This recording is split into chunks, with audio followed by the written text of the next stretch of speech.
नमस्कार। देश की बात में हाजिर है। पहले बात एसिड अटैक की। देश की राजधानी दिल्ली में आज सुबह 7:30 बजे एक स्कूल जाती लड़की पर 2 बाइक सवार लड़कों ने एसिड से हमला कर दिया।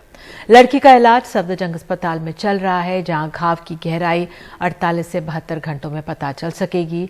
इस बीच दिल्ली पुलिस ने एसिड अटैक मामला सुलझाने का दावा भी किया है। पुलिस ने दूसरे आरोपी को भी हिरासत में ले लिया है। अब दोनों की उम्र वेरीफाई की जा रही है। बहरहाल आपको ये बता दें इस मामले में अहम कि 2013 में सुप्रीम कोर्ट ने एसिड बेचने पर पाबंदी लगाई। सुप्रीम कोर्ट के आदेश के मुताबिक जिसके पास एसिड बेचने का लाइसेंस होगा वही एसिड बेच पाएगा। दुकानदार को इसके लिए पॉइजन एक्ट 1919 के तहत खुद को रजिस्टर्ड कराना होगा। दुकानदार को एसिड की सेल स्टॉक का रजिस्टर मेंटेन करना होगा। खरीदार को खरीदने का कारण बताना होगा, आईडी प्रूफ देना होगा। अगर इन नियमों का उल्लंघन पाया गया तो एसडीएम दुकानदार पर 50,000 का जुर्माना लगा सकता है।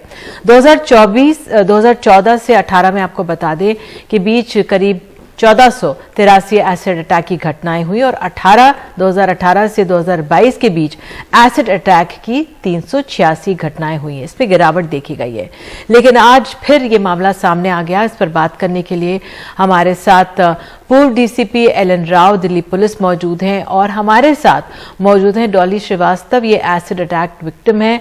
हमारे डॉली, पहले मैं आपसे सवाल यही पूछना चाहूंगी, दोबारा जीवन शुरू करना और इसका एक तो शारीरिक घाव होता है एसिड अटैक का, दूसरा एक मानसिक घाव भी होता है।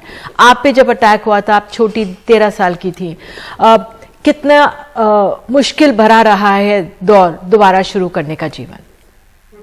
नमस्ते मैम, थैंक यू। मेरे ऊपर अटैक 2013 में हुआ था जब मैं खुद 13 साल की थी। तो मतलब जब हम लोगों को क्या होता है, मैं कुछ छोटी थी उस टाइम पे, तो मैं बहुत रोती। जब मेरे ऊपर फर्स्ट टाइम अटैक हुआ था मैं रो रही थी, चीख रही थी, चिल्ला रही थी। ऐसा लग रहा था किसी ने मेरे ऊपर एसिड मतलब जिंदा आग लगा दी है मेरे ऊपर। तो मुझे बहुत ज्यादा पेनफुल हो रहा था उस टाइम मेरे लिए। और ऊपर से सबसे बड़ी बात, समाज में हम मतलब अपने आप को कैसे प्रेजेंट कर सकते हैं हम, और मेरे लिए समाज एक चैलेंज बन रहा था उस टाइम। मैं बाहर निकल के जाती थी, लोग मुझसे बोलते थे भूतनी है, इससे दूर रहो, ऐसे मतलब समाज भी मुझे एक तरह से अपना नहीं पा रहा था उस टाइम।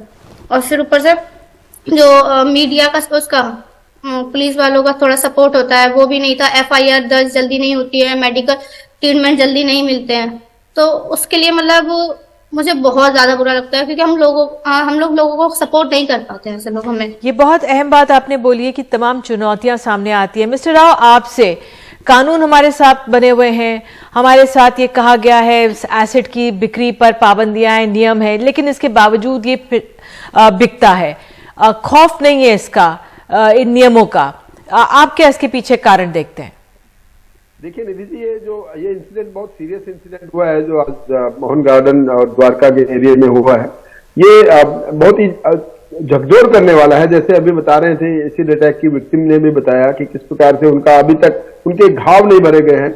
इसके लिए आपने ठीक कहा है, 2013 में कुछ नियम कायदे कानून सुप्रीम कोर्ट ने, ऑनरेबल सुप्रीम कोर्ट ने कुछ गाइडलाइंस दी थी, उनको इम्प्लीमेंट करना हमारा काम है। इम्प्लीमेंटेशन बहुत जरूरी है। तो इम्प्लीमेंटेशन हमारा पुलिस स्तर पे होगा या एडमिनिस्ट्रेशन के स्तर पे होता है, जो एसिड के कंट्रोल करते हैं, लाइसेंस देते हैं, उनके ऊपर होता है। उनका भी लाइसेंस को कोई वॉयलेट करता है उसका चेकिंग करने का एक सिस्टम है यहाँ पर बना हुआ है। लेकिन जो आपने रीजन बताया कि क्यों नहीं कम हो रहे हैं या क्यों बढ़ रहे हैं, ये एक मैं बताता हूँ। हमारा कानून इस प्रकार से है कि जैसे ये केस आज का हुआ है, इसका फैसला कहीं जाके कई सालों में होगा। और जो अभी जो विक्टिम आप बात कर रही थी, जिनका केस हुआ 2013 की बात कर रहे हैं, तो उसका भी फैसला अभी तक शायद ही हुआ होगा। कि ये हमारा जो डिले है जुडिशियल सिस्टम में, जो ट्रायल का डिले है ना, दैट इज मोर इम्पोर्टेंट। वो उसकी वजह यह है कि लोगों के दिमाग में कानून का और भय नहीं रह जाता। उसके बाद कहते हैं अभी तो इतनी जल्दी तो कुछ होना नहीं है। और यही अगर फैसले जल्दी जल्दी होने लगे, जैसे आज इंसिडेंट हुआ, विद इन 6 मंथ इसका अगर फैसला हो जाए, हमारे सिस्टम को हमें ठीक करना पड़ेगा। हमारे जो पॉलिटिशियंस की विल पावर है, जो कानून बनाने वाले, उनकी एक सोच को देखना पड़ेगा कि हमें इतना लेंदी प्रोसेस हमने क्यों किया हुआ है। ये जब तक ठीक नहीं होगा तब तक ये ऐसी घटनाएं मैं समझता हूं कि कंट्रोल में आना कम होगी, क्योंकि दिमाग में, लोगों के दिमाग में जो डर बैठने वाली बात है कानून का भय जिसे कहते हैं कि जरा जैसे यहाँ से कुछ करेंगे बहुत जल्दी आपको फैसला मिलेगा, और वो सजा ऐसी मिलेगी कि वो दोबारा वो सोते आदमी दोबारा 10 बार सोते कि कोई और आदमी सोचे कि अगर ये मैंने किया तो मेरे साथ भी यही होगा। तो ये एक प्रकार से डेमोस्ट्रेटिव इफेक्ट होता है, वो बहुत जरूरी है हमारे समाज में और देश में करने के लिए। बिल्कुल कानून की जी। एक डॉली से सवाल ये पूछना था, डॉली, कॉम्पनसेशन की बात हुई, सुप्रीम कोर्ट ने तक कहा है कि एसिड अटैक मर्डर से भी खराब है ये अपराध। एक कॉम्पनसेशन की बात कही गई कि भाई 3 लाख के करीब मिलेगा, लेकिन फिर ये सरकारों ने कहा नहीं 10 लाख मिलेगा। कॉम्पनसेशन आपको मिला या कितना मिला, या अड़चने कितनी आई? मैम मुझे वैसे तो 3 लाख रुपए मिले थे, बट ऐसा नहीं होता क्योंकि हम लोगों का फेस पूरी तरह से डैमेज हो जाता है, और हमारे मतलब 3 लाख रुपए से कुछ भी नहीं होता है, क्योंकि मेरे 10 ऑपरेशन हो चुके हैं अभी। क्योंकि मिनिमम छोटा सा भी कट होता है ना, उसके लिए भी 1-1.5 लाख रुपए लगता ही लगता है। और उस टाइम हम लोगों का मतलब जिस लिए हम लोग जब ऑपरेशन होता है ना, जब हम मौत के मुंह में से बाहर निकल के आते हैं, हमें ऐसा लगता है अभी हमें मतलब दोबारा से वही पेन झेलना पड़ेगा, वही हमें दर्द झेलना पड़ेगा। मतलब वो अटैक तो कर देते हैं एक तरह से, मतलब वो हमारी पूरी लाइफ खराब कर देते हैं। मतलब उन लड़कों के लिए क्या होगा, जैसे कि उन लड़कों को सजा हो तो जो क्राइम ना रुके। मतलब जैसे उन लड़कों को क्या ना उनके ऊपर कार्रवाई होती है, समाज भी उनको अपना लेता है, और उनकी शादी भी अच्छे से हो जाती है, सब कुछ होता है, बट कॉम्पेंसेशन मिल जाता है और सब लोग सोचते हैं इनको कॉम्पेंसेशन मिल गया, सब कुछ मिल गया। ऐसा कुछ नहीं है मैम, 3 लाख रुपए में कुछ नहीं होता है, बहुत ज्यादा पूरी फैमिली एक तरह से टूट जाती है हमारी। तो आपने आपके लिए जीवन दोबारा शुरू करना, रोजगार एक शुरू करना, वो बहुत मुश्किल रहा होगा। कैसे कैसे आपने क्या किया? क्योंकि मैं कहीं पढ़ रही थी आप एक ब्यूटिशियन थी, लोगों ने मेकअप नहीं कराना आपसे बंद किया, जरा बताइए दर्शकों को। वैसे मैम मतलब कि मैं ब्यूटिशियन नहीं हूँ, बट मुझे थोड़ा मेकअप करना बहुत ज्यादा पसंद है जी। तो मुझे मैं सोचती थी मैं मेकअप करूंगी, मुझे मेकअप करना बहुत पसंद था, मुझे घूमने का बहुत ज्यादा शौक था। बट बहुत लोग क्या करते थे, फेस को देख के ही दूर चले जाते थे, कहते हैं इससे क्या मेकअप करवाएं, इससे तो खुद भूतनी सी है, इससे क्या, ऐसा मतलब बहुत सारे लोग गलत बोलते हैं। मतलब वो लोग हमें सपोर्ट करने की जगह वो हम लोगों को खुद ब्लेम करते हैं। जी, क्या क्या मुश्किलें आपको झेलनी पड़ी आपने? क्योंकि एक समय ये भी कहा गया, मुझे बताया जा रहा है, मिस्टर राव अब हमारे साथ नहीं है कनेक्टेड, लेकिन ये भी कहा गया कि जो तमाम ऑपरेशंस होने चाहिए, जो करेक्टिव सर्जरी के, ये फ्री होने चाहिए, लेकिन क्या आपको किसी तरह की मदद मिली, या किस तरह से जीवन को आपने आगे बढ़ाया? क्या कुछ संगठन हैं जो मदद करते हैं ऐसी मुश्किल दौर में? जब मेरे ऊपर अटैक 2013 में हुआ था, मैं 2013-14 घर से बाहर नहीं निकली थी, बस घर में बैठ के रोती रहती थी, और मेरी फैमिली मुझे देख के बहुत ज्यादा रोती थी, कि कहती थी जो सबसे ज्यादा घर में चुलबुली सी थी, आज वो घर में बिल्कुल शांत बैठी है। मतलब वो कहते हैं 10 रुपए की एसिड की बोतल ने मेरी पूरी जिंदगी खराब कर दी। ना मैं किसी के आगे जा सकती थी, ना मैं पढ़ाई कर पाती, ना मैं समाज में कहीं जा पाती, उठना बैठना सब मेरा बंद हो चुका था। तो मेरी फैमिली मुझे देख के बहुत ज्यादा रोती थी। तो मतलब मैं क्या कहते उसको, मेरी फैमिली ने मुझे बहुत ज्यादा सपोर्ट किया उस टाइम। मैं माफी चाहती हूँ कि आपको अपना वो दौर याद आ गया, लेकिन नहीं, मुझे बहुत ज्यादा अच्छा लगता है, इससे क्या लोगों तक बात पहुंचेगी। हम चाहते हैं ऐसे अटैक बंद हो, क्योंकि जब तक हम लोगों तक बात नहीं पहुंचाएंगे, जैसे अटैक बंद नहीं होंगे। क्योंकि हम लोग सोचे थे, अब हम लोग ऐसी पहल चालू की है जिससे कि ऐसे अटैक बंद हो जाए, लड़कियों के ऊपर क्राइम ना हो, बट ऐसा नहीं है। अभी भी मैं कोई भी फाइल उठा के देखिएगा आप, तो कभी यूपी में भी बहुत ज्यादा केसेस होते हैं अभी, और मतलब बंगाल में भी होते हैं, मतलब बहुत सारे ऐसे अभी जगह हैं यहाँ पे ऐसे अटैक बहुत ज्यादा होते हैं। हालांकि डॉली जो आंकड़े बताते हैं कि एसिड अटैक अब कम हुए हैं अगर हम देखें पिछले 3-4 साल में, लेकिन हो रहे हैं, यही बहुत भयावह है। मैं आपसे ये भी समझना चाह रही थी, कॉम्पनसेशन मिलने में ज्यादा जद्दोजहद करनी पड़ी थी, या उसमें थोड़ा सा आसानी से मिल गया था? और जो न्याय की बात है, क्योंकि ये बताया जाता है कि नॉन बेलेबल होता है, ये उम्र कैद की सजा दी जाती है जो ये अपराधी हैं, उस लिहाज से क्या आपको चीजें होती हुई दिखी? वैसे मैम मेरे साथ में एक चीज अच्छी थी कि मुझे उस टाइम मेरे को मेडिकल में थोड़ा सा मुझे उस टाइम दिक्कत हो रही थी, पर मेरी मम्मी ने मुझे बहुत ज्यादा सपोर्ट किया, तो मुझे मेडिकल में ज्यादा दिक्कत नहीं हो पाई। जीजी नर्सिंग हॉस्पिटल है, उनके सर ने मुझे देखा, मैं बहुत छोटी थी, तो उन्होंने बोला जी बहुत छोटी बच्ची है, इसकी मदद मैं करूंगा। तो मुझे बहुत ज्यादा अच्छा लगा। मतलब ऐसे टाइम पे बुरे लोग हैं तो अच्छे लोग भी हैं। बिल्कुल। फिर कि पुलिस में भी कुछ लोग ऐसे थे जिन्होंने डीएम सर थे, पता नहीं कौन थे, उन्होंने, मेरी मम्मी जानती है उनको, तो उन्होंने भी उस टाइम मेरी बहुत ज्यादा मदद की। तो एफआईआर भी जल्दी दर्ज हो गई और मेरे अटैकर को लाइफ टाइम की सजा हो गई थी। 2016 में हो गई थी मेरे अटैकर को लाइफ टाइम। बट ऐसा कि बहुत इस प्रोसीजर में क्या होता है, हमें बहुत ज्यादा लंबा खींच लेते हैं, तारीख पे तारीख होती है। मेडिकल के लिए हमें एक डेढ़ महीना में हॉस्पिटल में डेली पट्टी करवाने जाना होता है, डेली आना होता है हम लोगों के लिए। मतलब उस समय हम लोगों के लिए बहुत ज्यादा डिफिकल्ट होता है मैम। बिल्कुल डॉली, आप हमारे साथ जुड़ी, आपने अपनी जो दास्तान थी हमारे दर्शकों के साथ साझा की और प्रेरणा दी है आपने। वाकई में मुश्किल के दौर से आप निकली हैं और जूझ रही हैं। बहुत बहुत धन्यवाद जुड़ने के लिए, अपना समय देने के लिए आज। Thank you so much. नमस्कार। तो ये थी डॉली श्रीवास्तव। लेकिन आज जो दिल्ली में मामला सामने हुआ है, जिस तरह से एक 17 साल की लड़की पर दिल्ली में तेजाब फेंका गया, उस पर आज क्या हुआ, उस पर एक ग्राउंड रिपोर्ट देखिए आप। बुधवार सुबह करीब 7:30 बजे 17 साल की ये छात्रा अपनी 13 साल की बहन के साथ स्कूल के लिए निकली थी। घर के पास ही थी जब दिल्ली के मोहन गार्डन इलाके में बाइक पर सवार आए 2 लड़कों ने उस पर तेजाब फेंक दिया। बदहवास बहन ने घर वालों को बताया।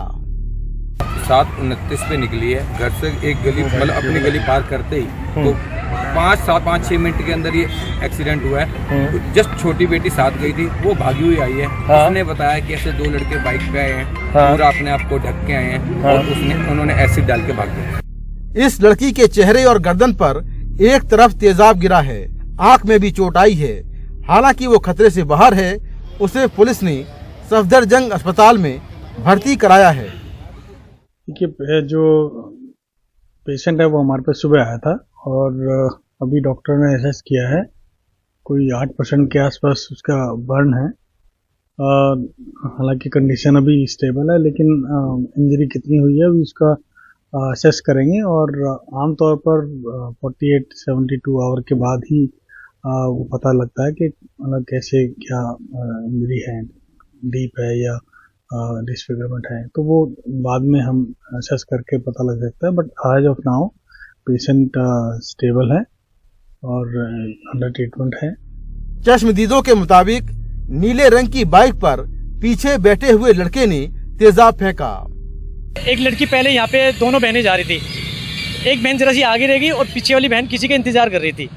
पीछे से एक लड़के बाइक वाले आया, एक और उस बाइक के ऊपर 2 लड़के बैठे थे। एक के ऊपर मास्क लगा हुआ था, एक के ऊपर हेलमेट लगा हुआ था। एसिड का गिलास था, लड़की के यहाँ पर सामने तेजाब डाला है लड़की के चेहरे पर। लड़की इधर भागी है लेफ्ट साइड के अंदर, मदद मांगने लिए भागी है। पड़ोसियों ने उसके ऊपर पानी डाला है। पानी डालने के बाद में फिर वो बाइक वाले इस साइड से भागे हैं जोर से और राइट में टर्न लिया है। दिल्ली महिला आयोग और राष्ट्रीय महिला आयोग की टीम ने सफदरजंग अस्पताल का दौरा किया, पीड़ित से मुलाकात की और कड़ी कार्रवाई की मांग की। दिल्ली महिला आयोग पिछले कई सालों से बार बार रिकमेंडेशन दे रहा है, नोटिस इशू कर रहे हैं, समन्स इशू कर रहे हैं कि कब रिटेल सेल ऑफ एसिड को बैन करोगे। आज दिल्ली की ये हालत है कि दिल्ली में कोई भी जाकर, जैसे सब्जियां मिलती है ना, उस तरीके से कहीं से भी आसानी से एसिड खरीद के ले आता है और किसी के ऊपर भी डाल देता है। तो ये कब तक चलता रहेगा? क्यों सरकारें सो रही हैं और क्यों वो इसके ऊपर निर्णय नहीं लेती कि रिटेल सेल ऑफ एसिड को पूरी तरीके से बैन किया जाए? हमने मेडिकल सुपरिटेंडेंट और पीड़िता के पिता से मुलाकात की है। पिता की चिंता अभी यही है कि पीड़िता का अब तक आंखों का टेस्ट नहीं हो पाया है। इस बात को हम एमएस तक लेकर गए हैं। उन्होंने हमें आश्वस्त किया है कि जल्द से जल्द ये काम हो जाएगा। साथ ही उन्होंने हमें बताया कि पीड़िता का 7 से 8% शरीर जला है, लेकिन उसकी हालत स्थिर है। आरोपी पीड़ित के घर के आसपास ही रहते हैं और उसे पहले से जानते हैं। दोनों नाबालिग हैं। ये घटना सुबह 7:30 बजे के आसपास का पाया गया, जब ये लड़की अपनी बहन के साथ जा रही थी। वो लड़की अभी अंडर ट्रीटमेंट है और 8% बर्न्स है, हॉस्पिटल में एडमिट है। Condition is stated to be stable. Police पता लगा रही है कि हमलावरों ने एसिड कहां से खरीदा। सुप्रीम कोर्ट ने अवैध तौर पर एसिड बेचने पर 2013 में ही पाबंदी लगा दी थी। पाबंदी लगाते वक्त सुप्रीम कोर्ट ने ये कहा था कि जो दुकानदार एसिड बेचेगा उसको एसिड बेचने के लिए लाइसेंस लेना होगा। इसके साथ में जो खरीदार एसिड लेगा उसको दुकान पर अपना आईडी प्रूफ दिखाना होगा और साथ में ये बताना होगा कि आखिर वो एसिड क्यों ले रहा है। अगर इन नियमों का उल्लंघन हुआ तो एसडीएम दुकानदार पर 50,000 रुपए का जुर्माना लगा सकता है। लेकिन इतनी कड़ी पाबंदियों के बाद लगातार एसिड की धड़ल्ले से बिक्री जारी है और लगातार इस तरह की घटनाएं होती जा रही हैं। नई दिल्ली से मुकेश सिंह सेंगर, एनडीटीवी इंडिया। और बात हमारी सीमाओं की। तवांग को लेकर विपक्षी सांसदों का हंगामा दोनों सदनों के दूसरे दिन जारी रहा। विपक्षी सांसद सीमा पर हुई झड़प को लेकर चर्चा की मांग पर अड़े रहे, लेकिन सरकार इसके लिए तैयार नहीं दिखी।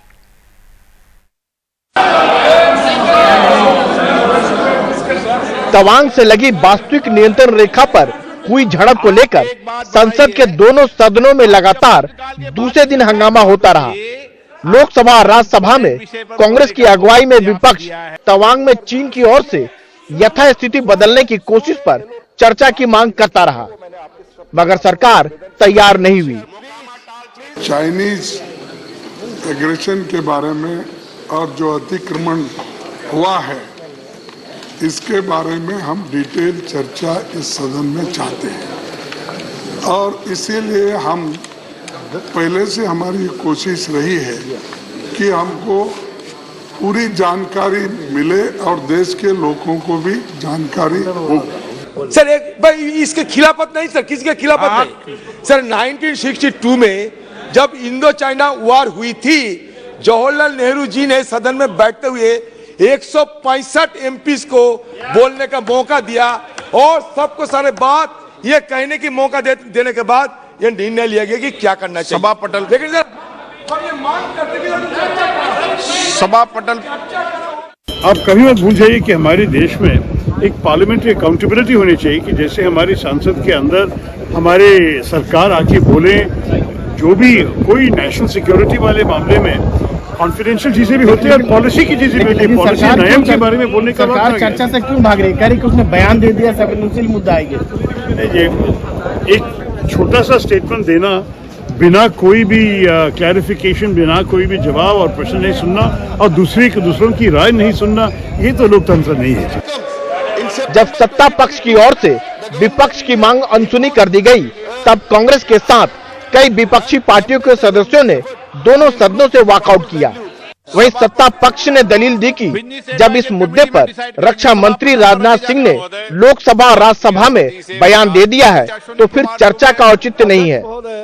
इनको सेना पर भरोसा नहीं, शहीदों पर भरोसा नहीं, राष्ट्रीय गान पर भरोसा नहीं, इनको भरोसा है मोदी को गाली देने। ये जिन्ना की कार्बन कॉपी है, ये देश को तोड़ने वाले। इस बीच तवांग को लेकर अप्रत्याशित रूप से अमेरिका का बयान आ गया है। उसने इस विवाद के लिए चीन को जिम्मेदार माना है और भारत का साथ देने की बात कही है। DoD continues to closely watch developments along the line of actual control at the India-China border, and we will continue to remain steadfast in our commitment to ensuring the security of our partners, and we fully support India's ongoing efforts to de-escalate this situation. साफ है कि चीन की इस उकसावे वाली कार्रवाई पर अमेरिका सहित दुनिया भर की नजर है। एक तरफ चीन को लेकर आपस में भिड़ते पक्ष विपक्ष, दूसरी तरफ चीन को लेकर अमेरिका का समर्थन। इससे निश्चय ही भारतीय पक्ष को बल मिला है, लेकिन यह भी ध्यान देना चाहिए कि अमेरिका के लिए उसके हित सबसे ऊपर है। भारत को इस मामले में कोई भी प्रतिक्रिया देने से पहले पूरी सतर्कता बरतने की जरूरत है। नई दिल्ली में अपने सहयोगी कादम्बनी शर्मा के साथ राजीव रंजन, एनडीटीवी इंडिया। तो दिल्ली के मुख्यमंत्री अरविंद केजरीवाल ने चीन से व्यापार बंद करने की मांग की है। उधर तवांग सेक्टर में चीनी अतिक्रमण पर संसद में गतिरोध के बीच वाणिज्य राज्य मंत्री अनुप्रिया पटेल ने आज लोकसभा में भारत चीन व्यापार को लेकर अहम तथ्य पेश किए हैं। इसके मुताबिक भारत चीन व्यापार 2020-21 के मुकाबले 2021-22 में करीब 45% बढ़ गया है।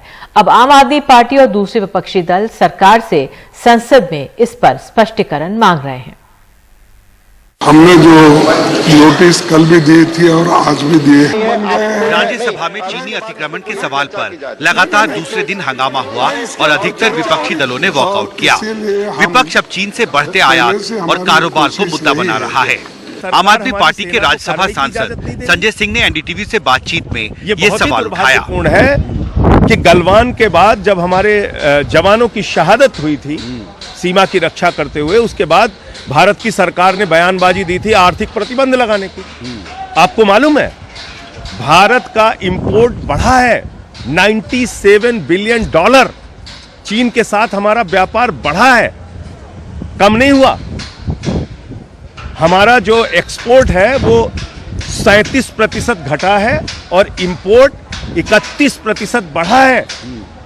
यानी पहले के मुकाबले गलवान के बाद हम चीन को भारत का ज्यादा व्यापार दे रहे हैं, रुपया दे रहे हैं, उनसे सामान मंगा रहे हैं।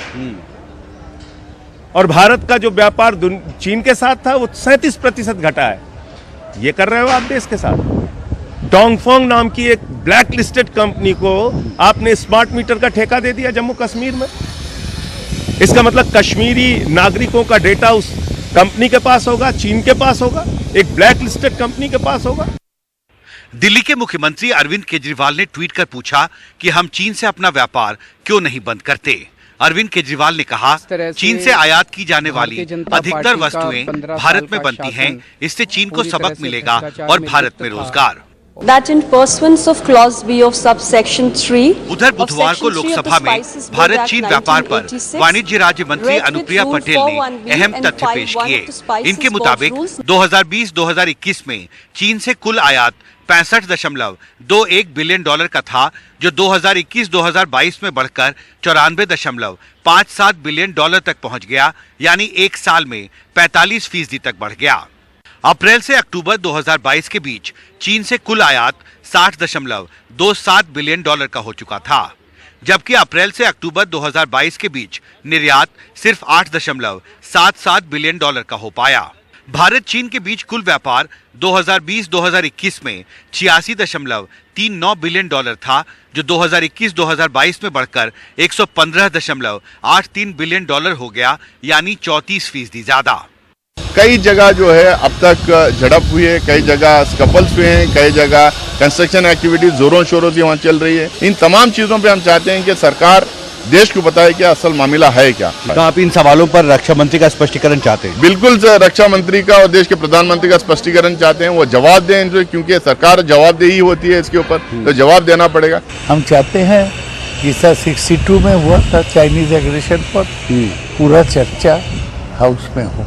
जून 2020 में गालवान की घटना के बाद भी चीनी वस्तुओं के बहिष्कार का मुद्दा उठा था, लेकिन जिस तरह से भारत और चीन के बीच व्यापार लगातार बढ़ता जा रहा है, उससे ये सवाल उठता है कि क्या ऐसा करना भारत के हित में होगा?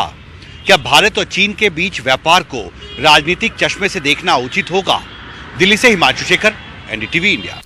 और देश की बात में आगे बात करेंगे बिहार की, जहां जहरीली शराब पीने से 20 लोगों की मौत पर विपक्ष के हंगामे पर गुस्सा हुए नीतीश कुमार।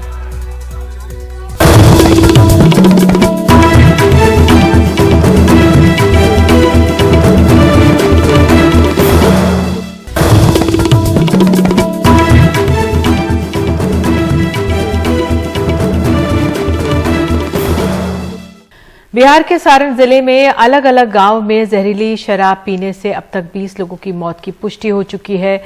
इस घटना के बाद से आज बिहार विधानसभा में जमकर हंगामा हुआ। मुख्यमंत्री नीतीश कुमार तो विपक्ष पर जमकर बहुत गुस्सा गए। छपरा के सदर अस्पताल में पीड़ितों का आना लगातार जारी है। 10 से ज्यादा लोगों का इलाज सदर अस्पताल में चल रहा है। जिनके परिवार में लोग नहीं बच पाए, उनकी कहानी दर्दनाक है। ये शराब पीने से मौत। कब पिए थे शराब? ये 12 तारीख को ये शराब पिए थे, उसके बाद में सही थे, एक बार रात में ज़्यादा हालत खराब हो। हमारे भाई तो मतलब बहुत बेचैनी में थे और बोले कि ऐसे आंख से कुछ नहीं दिखाई दे रहा है हमको। मधु जी शराब पिलाकर, जहरीला शराब पिला राम जी शाह से बेचवाते थे और हमारे भाई को पिलवा कर। राम जी साहब भी इसी में हैं जो? हाँ, राम जी साहब भी मर गए हैं। इस घटना के सामने आने के बाद बिहार विधानसभा के अंदर और बाहर बुधवार को जमकर हंगामा हुआ। प्रतिपक्ष के नेता का प्रोसीडिंग। और मुख्यमंत्री नीतीश कुमार बीजेपी के आरोपों के बाद आपा खो बैठे।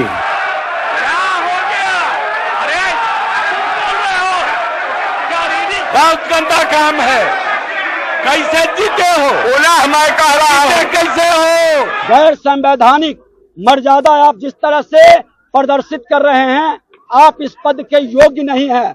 आप माफी मांगे, नहीं तो लोकतंत्र में आप एक लज्जित पुरुष के रूप में जाने जाएंगे। आप जिस तरह से अपना पैसेंस खो रहे हैं और जिस तरह का खेल खेल रहे हैं धमकी भरा, ये खेल से कभी नहीं डरेगा। सत्ता में भाजपा कितने साल रहे, आज इनको याद आ रहा है कि जहरीली शराब से लोग मर रहे हैं। भाजपा लगभग 10 साल से भी ज्यादा 15 साल तक बिहार में काबिज रही, इन्होंने क्या किया आज इनको याद आ रहा है। बिहार में शराबबंदी पूर्णतः विफल है, यह तो सर्वविदित है, लेकिन यही एक ऐसा मुद्दा है जहां पर विपक्ष और सरकार के सहयोगी सब एक स्वर से यह मांग कर रहे हैं कि शराबबंदी को अब खत्म किया जाए। लेकिन मुख्यमंत्री नीतीश कुमार की जिद के सामने उनकी यह मांग धरी की धरी रह जाती है। छपरा से प्रमोद और पटना से कैमरामैन हबीब अली के साथ मनीष कुमार, एनडीटीवी इंडिया के लिए।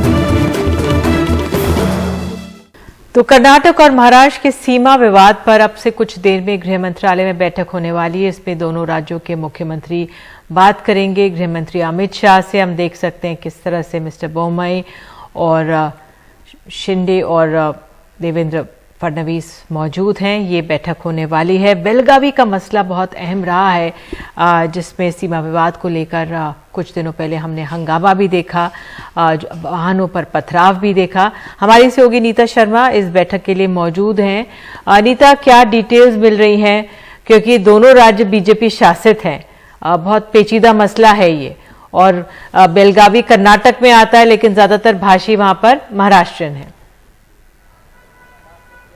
बिल्कुल निधि, ये जो मामला है ये 1956 दशक का पुराना है, 1950s का ये मामला है। जब महाराष्ट्र बना था 1960 में, तब उसने ये दावा किया था कि जो 865 गांव हैं वो उसके साथ मिला देने चाहिए। कर्नाटक ने इस बात का अपोज किया था। इसके बाद 1966 में सेंटर ने महाजन कमीशन बनाई थी, सुप्रीम कोर्ट गठित की गई थी, जिसने महाराष्ट्र के इस क्लेम को रिजेक्ट कर दिया था और इनफैक्ट बोला था कि 247 गाँव जो हैं वो कर्नाटक भेज दिए जाने चाहिए और 264 हैं वो कर्नाटक चले जाने चाहिए। लेकिन इस मामले पर पॉलिटिकल लड़ाई जो है वो तब से लड़ी जा रही है। जब भी किसी राज्य में चुनाव होता है तो ये मामला हमेशा सामने आ जाता है। दोनों ही जगहों पे हमने देखा, महाराष्ट्र में चाहे जितनी भी पार्टीज हों, अक्रॉस पॉलिटिकल स्पेक्ट्रम, ये जो मुद्दा है उनके लिए काफी अहम रहा है। उनका ये कहना है, महाराष्ट्र के लोगों का वहां मानना है कि जो बेलगाम, जो पहले इसका नाम बेलगावी का नाम बेलगाम था, कि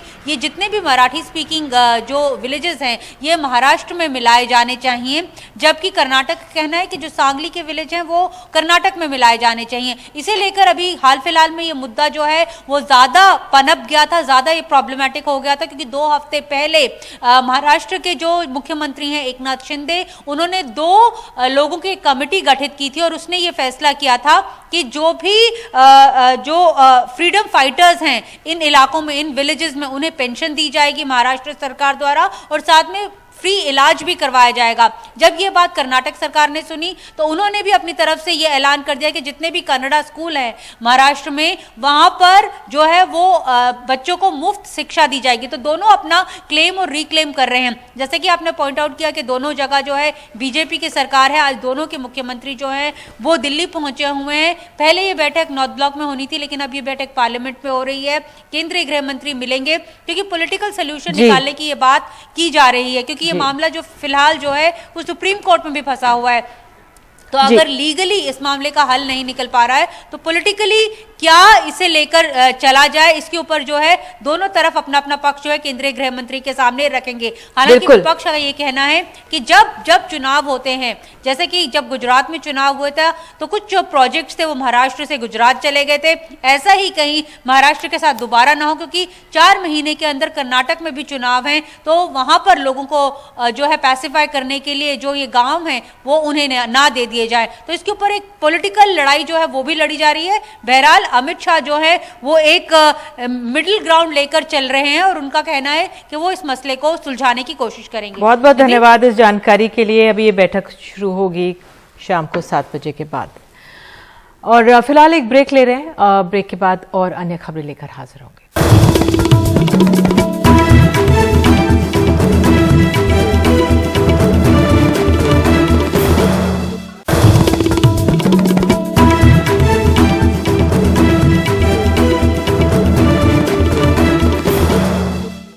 हरियाणा पुलिस और विजिलेंस विभाग के अधिकारियों का एक वीडियो चर्चा का विषय बना हुआ है। दरअसल विजिलेंस विभाग ने जब हरियाणा पुलिस के कथित रिश्वतखोर एसआई को पकड़ा तो वो पैसा ही निकल गया।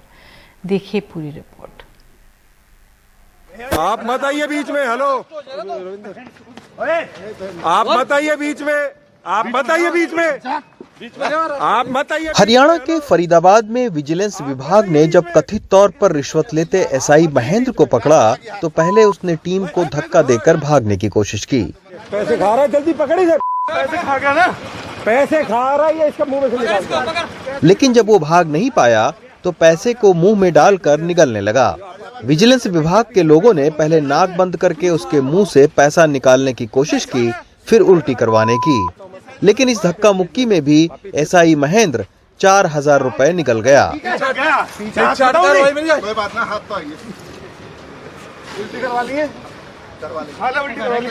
एक शंभू नाथ नाम के शिकायतकर्ता हैं जो कि फरीदाबाद में ही रहते हैं। उनकी कुछ दिन पहले जो है वो कुछ लोग उनके मुताबिक भैंस खोल लेकर चले गए, जिनको पहचानते भी थे। जब इस भैंस खोलने की शिकायत लेकर वो सेक्टर 3 फरीदाबाद के थाने में पहुंचे तब उनको मिले ये वही शख्स महेंद्र, जिनको लोग पकड़े हुए हैं। महेंद्र ने उनसे कहा कि कार्रवाई तो होगी लेकिन उसके लिए कथित तौर पर 15,000 रुपये चाहिए।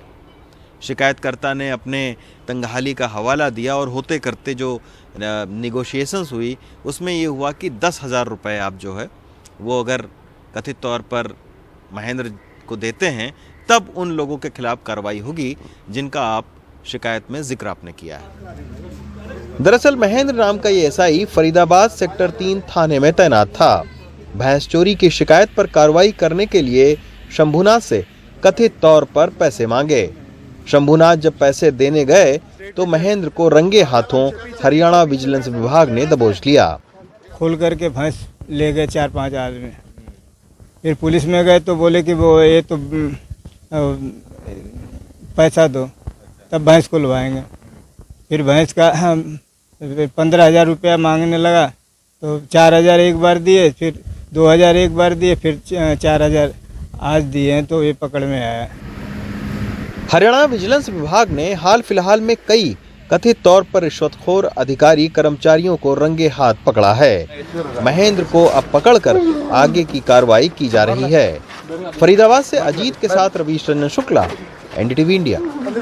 बैठ जा।